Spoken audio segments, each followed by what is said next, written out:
For such a small people, we sure get a lot of attention. Jews are dominating the news, the war in Gaza, the rise of anti-Semitism and its weaponization, the university protests, and of course, our mayoral election. Even the horrendous assassination of Charlie Kirk somehow had more than one Jewish angle. We are on full display in the public square. We sit here on this Yom Kippur morning, away, I hope, from all the noise, and at last we might take time to ask ourselves the questions: what is the Judaism we long for? What is the Judaism we need? The day before Rosh Hashanah, I received a long email from a young adult who had grown up at BJ and loves our community. They shared that for the first time in their life, they would not be attending BJ for the High Holy Days because of their perception of our stance on the war in Gaza. In their view, we had not condemned Israel enough. They are not alone. Some have chosen not to renew their membership because we continue to love, albeit with a lot of criticism, and support Israel. Others have left BJ because they believe we care too much about Palestinians, that we should not even be saying a prayer for them. Some feel we are not Zionist enough. We are living in extraordinarily heated, heartbreaking, and tumultuous times. Families cannot speak openly about Israel. I know some families that have a ban on the conversation. Young people in particular are walking away from Jewish life, seeing what they perceive as a hypocrisy in mainstream Jewish institutions.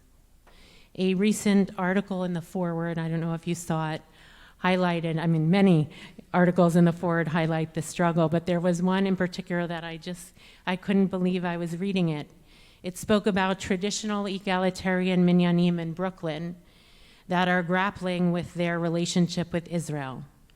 One had to draft a policy banning keffiyehs during services. This is the reality of Jewish life today.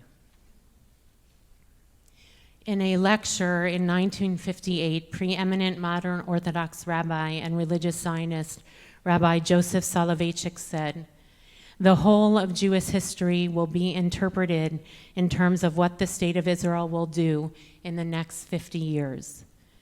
If the state of Israel doesn't live up to Jewish ethics, people will reinterpret Jewish history in a whole different light.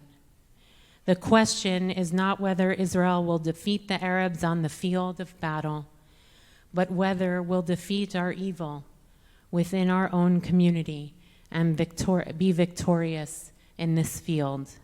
To me, this is the most important problem." Soloveitchik didn't live to see this moment. He died in 1993, ironically, of course, because that was the year of Oslo. But his problem, his question is reaching its apex right before our very eyes. The Zionist Israeli historian Yuval Noah Harari has warned that Israel's current trajectory poses an existential danger to the country and a spiritual and moral catastrophe for Judaism. I think many of us are feeling this profoundly. How can something we love so much be causing so much pain, so much discord, and so very much destruction? It is not just about the Israeli government's actions, which I believe are heinous, but all of Judaism is being tested. We are at a crossroads. We don't need to all agree on politics. I know in this room we all don't agree on politics. But in our times, there are now litmus tests for Jewish life. Judaism is not Zionism, most certainly not Jewish supremacy. Yet every rabbi, every community is being tested, including our own, at every step, whether they are Zionist enough or critical of Israel enough. Whether we prioritize fighting anti-Semitism enough, or are we prioritizing free speech over anti-Semitism? Whether we speak more about the hostages or about the innocent Palestinians in Gaza. Judaism is not a zero-sum game. I'm looking forward to sitting down for coffee with that young person who sent me the email. We said we would do it after the Chagim. And my door is always open to people from all what we understand as sides of this issue, which is an ironic way to think about it as a sided debate. I hope the conversations that any of us will have come with respect and generosity of spirit and a desire to live in community and not to leave community. Isn't that what we want? Beyond the litmus test, Judaism is being co-opted by radical, hateful, and racist extremists for messianic ends in Israel, some with a lot of support from American Jewry and evangelicals, by the way. And at the same time, and at the other end of the extreme, Judaism is often reduced to sweet and simple phrases like tikkun olam, as if that encompasses the whole story of our tradition. What is the Judaism we long for? We need a Judaism of nuance and complexity. We need to be comforted and challenged by Judaism. We need an honest, aspirational Judaism that pushes for transformation and makes us accountable. We need a Judaism that recognizes just how hard it is to be human, but also emboldens us to be responsible and have faith to work for a just and healed world. Judaism, I think, our tradition has a very daring voice. It has what I would call the technology internally to reinvent itself. It always preserves the minority opinion because it might be needed later. And it is multivocal. There are more than one opinions often cited, or we'll say davar acher, another thing, another opinion. The tradition also has the incredible audacity to turn itself on its head for bold aims. It sometimes excises unholy parts. Just like, by the way, right, the irreverent child. It basically excises the possibility that anyone would ever be called that. It excises unholy parts, and it pushes the boundaries to propose another way. Judaism and the text that we live for it can be many things. We have a choice to make the Judaism we want to uphold. What will we choose? Hadavar talui elebi. It depends on me. Hadavar talui elebanu. It depends on us. If we want to live a bold and inspiring and moral Judaism, what will be its guiding principles? It will need to be a Judaism that breaks the mold. It will need to be a Judaism of compassion and love. It will need to be a Judaism of truth. And it will need to be a Judaism of nobility, a Judaism that breaks the mold, literally. Abraham was not chosen to be the progenitor of our people by accident. The Midrash tells us he literally broke the mold. Terach, Abraham's father, was an idol maker. One day he left Abraham in charge of the shop. Bad idea, Terach. When people came to buy idols, Abraham asked their age and pointed out the foolishness of worshiping things that had just been made. One time a woman brought flour for an offering. Abraham smashed all the idols with a club, leaving it in the hands of the largest idol. When Terach asked who did it, Abraham explained that the big idol had done it, teaching his father the absurdity of idol worship. Abraham didn't accept reality as it is. He questioned and challenged the status quo. He went against the currents of the time and smashed the idols, literally and figuratively. He didn't accept easy answers. For this, God chooses him and commands him, Lech lecha, go forth. So much of religious life has become idol worship, vacuous, not demanding, and rather than opposing the greed and violence of humanity in society, rather than opposing it, it hectors it often. A powerful Jewish life should be a counterforce to society's ills and an antidote to its callousness. Religious life should ask hard questions and expose empty ideas and promises. Abraham is called to serve God for that very reason. Abraham is bold. The 19th century Hasidic master, the Arugat Bosem, has this beautiful commentary that I learned many years ago. It's from Itarei Torah.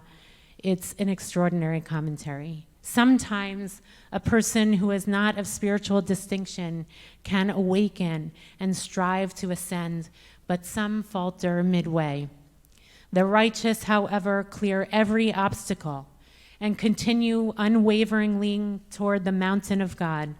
This is the difference between Terach and Abraham. Terach began the journey to Canaan, but he gave up along the way, while Abraham pressed on to fulfill his destiny. Abraham is tenacious.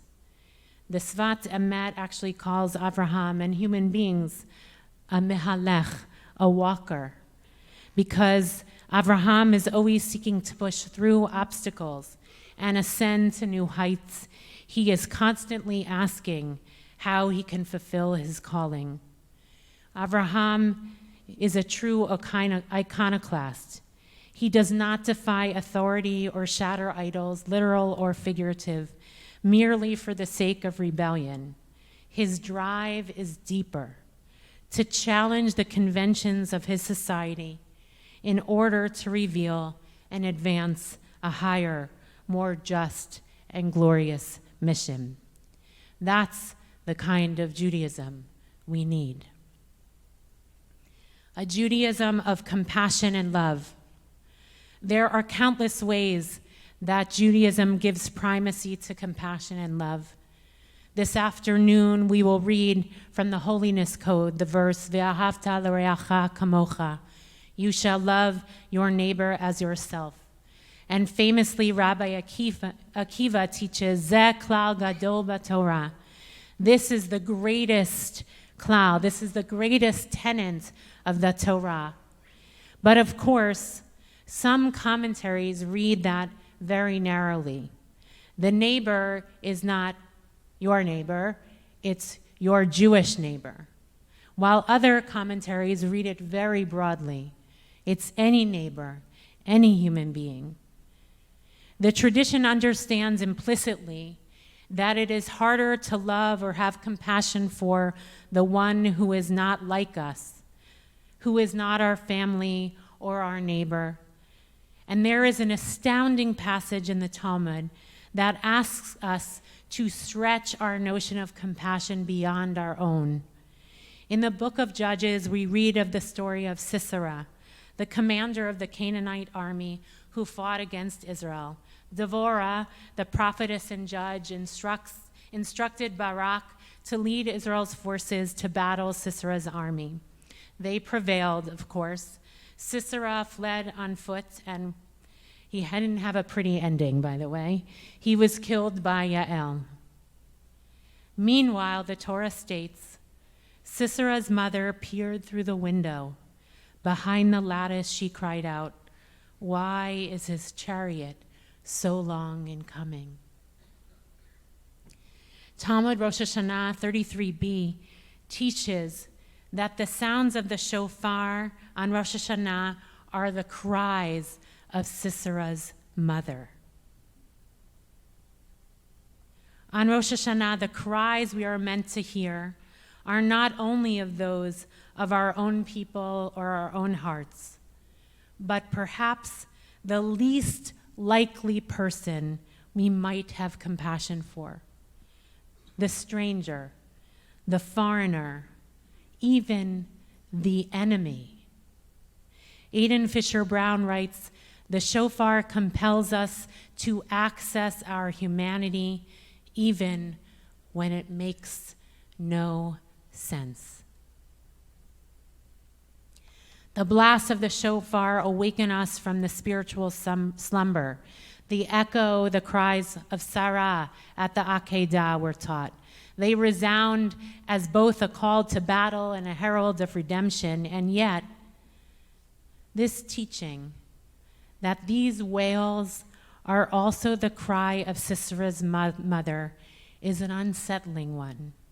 It challenges our assumptions, stretching our hearts to widen the circle of compassion beyond what feels natural or comfortable. It calls us to see ourselves in those we least expect and to commit to a boundless compassion that embraces all humanity. This is the Judaism I long for, a Judaism that does not diminish our loyalty to our own people, but affirms that compassion is not a finite resource. To care for the other is not a betrayal. It is the fullest expression of faith, a faith rooted in love for all human beings. That is the Judaism we need.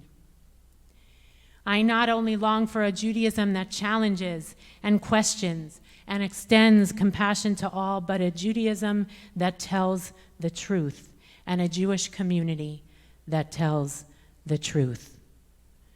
There is an incredible story in the Talmud about this very idea. We've cited it before. When Moshe prayed to God, he called the Holy One Ha'el, Hagadol, Hagibor, V'Hanorah, great, mighty, and awesome. These words became part of our daily prayers. We say them every day, 3 times a day, echoing through the generations. Generations later, Yirmiyahu saw the enemy rampage through the temple. "Where is God's awe?" he asked. In his prayer, he omitted the word awesome, norah. Daniel, seeing his people crushed under the enemy's hand, asked, "Where is God's might?" In his prayer, he omitted the word gibor.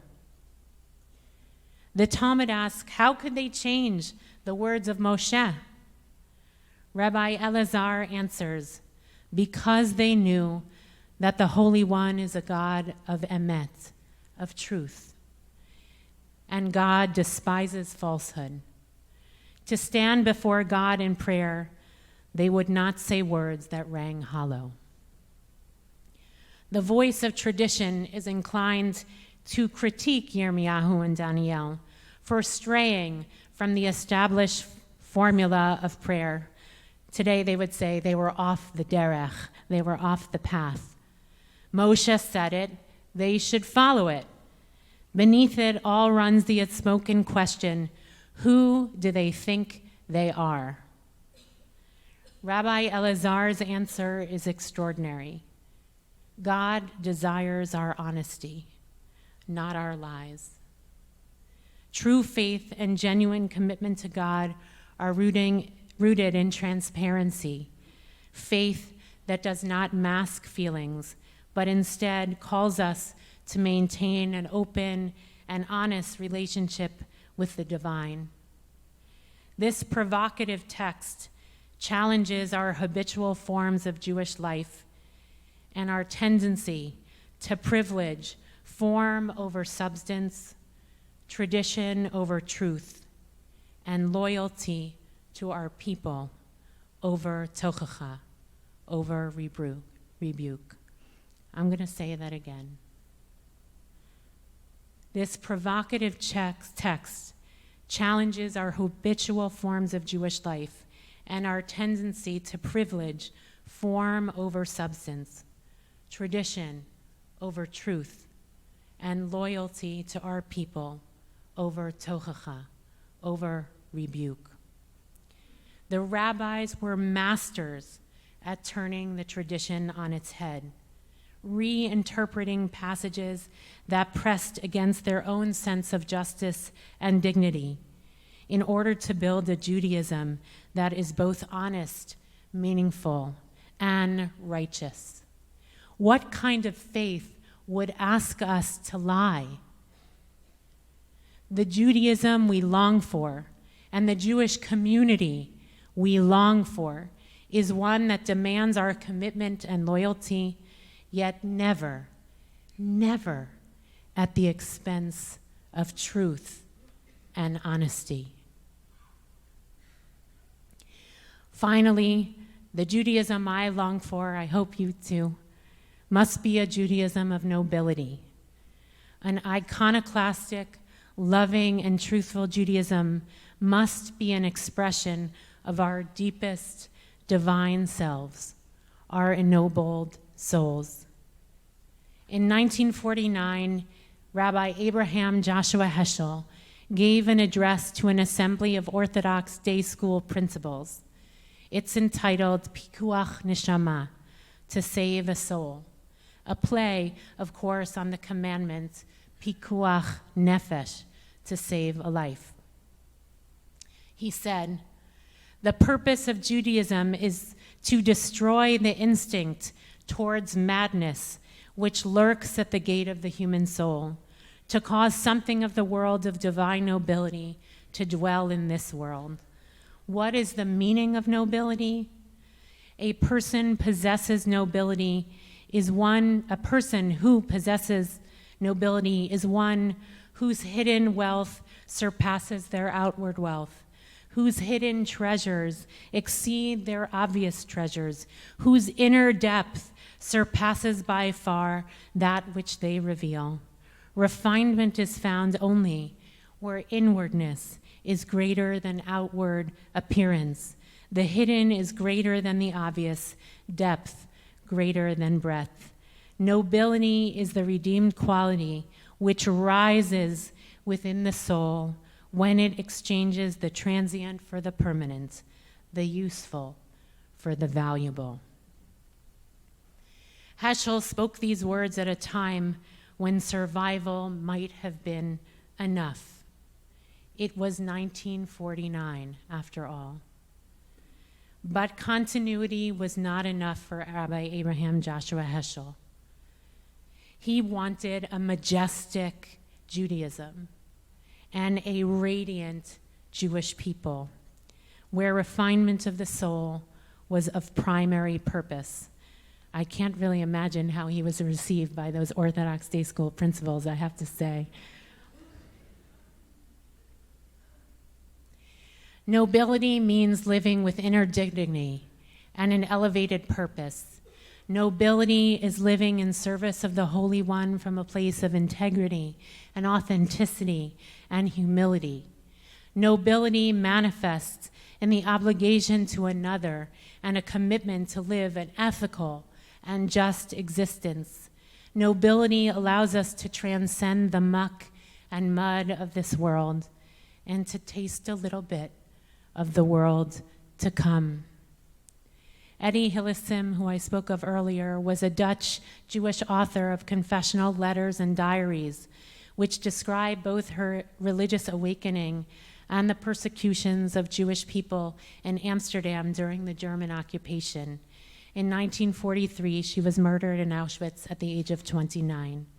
In her diary, she wrote these ennobling words: "There is a really deep well inside me, and in it dwells God. Sometimes I am there too. But more often, stones and grit block the well, and God is buried beneath. Then God must be dug out again. I don't want to be anything special," she wrote. "I only want to try to be true to that in me which seeks to fulfill its promise." Thousands of years ago, Abraham was called to Lech Lecha, to go forth to a land that God would show him. It was an unconventional story for an unorthodox man. But he didn't walk away from the call. He set out on his way. And since that day, our people have ventured forth through triumphs and travails, longing to fulfill a promise that is both ancient and new. When the temple was destroyed, Rabban Yochanan ben Zakkai did not walk away from the call or the promise. He reinvented and reimagined. And on the shores of our own country, 200 years ago, a small group of young Jews were dissatisfied with the status quo. They wanted a more democratic, more Ashkenazic, more American Judaism. And so in 1825, they incorporated B'nai Jeshurun. They wrote in their charter, "Whereas the wise and republican laws of this country are based upon universal toleration, giving to every citizen and sojourner the right to worship according to the dictate of his conscience, therefore we, the undersigned, bind ourselves under the name of Congregation B'nai Jeshurun." They did not walk away from the call or the promise. They took a risk and embarked on their own vision for Judaism and Jewish life. Rabbi Israel Goldstein did that very same thing for B'nai Jeshurun in the early 20th century for many years. And we are the descendants of their dream 200 years later. And in the mid-1980s,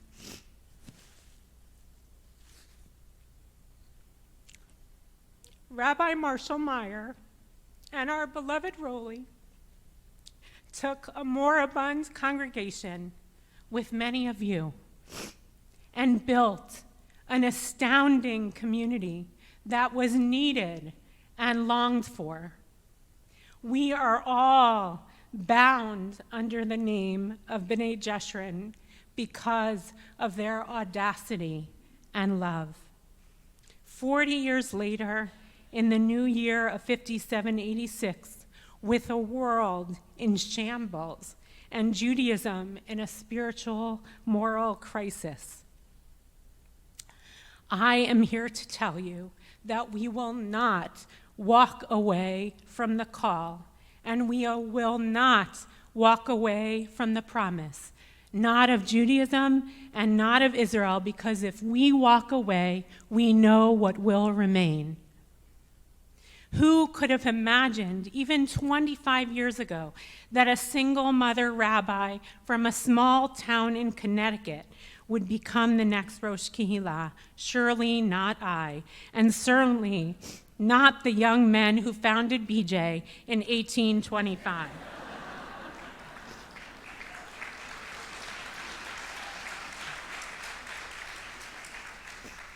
Unorthodox and unconventional, just as it should be.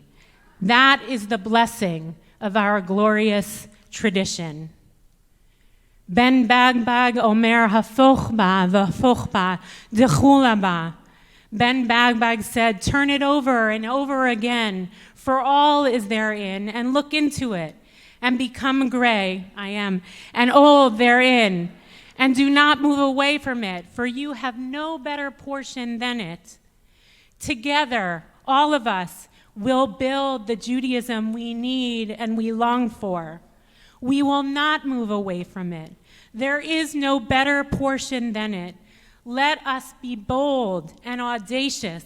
Let us love big and stretch our compassion far and wide. Let us tell and live out the truth.